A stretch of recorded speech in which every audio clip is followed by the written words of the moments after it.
Hey everyone, welcome to Law Simple and Pure.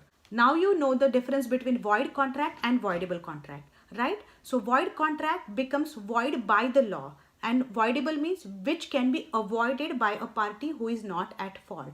Now what is the meaning of void ab initio? Basically, void ab initio are agreements and not contract. Void ab initio means which are void from the very beginning. They never existed in the eyes of law. For example, agreement with a minor. So these agreements are void ab initio and these agreements cannot become a contract, okay? Because they are void from the very beginning and these parties cannot enter into a contract.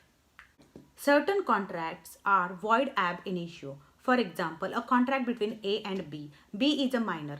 A tells to B that I want to sell my horse to you for 50,000 rupees and B agrees. This contract is void ab initio because B is minor. Such contracts are void ab initio. Number 2, A and B. A tells to B that I will pay you 50,000 rupees for waging a war against the government of India.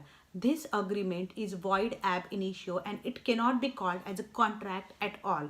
So void ab initio are basically agreements and not contract. So this is the difference between void, valid, voidable and void ab initio. What is valid? When all the conditions provided in the Indian Contract Act are fulfilled. What is void? Contract is there but it ceases to be a contract by law, okay, which becomes void. What is voidable? Which is avoidable at the instance of one party which is not at fault, okay.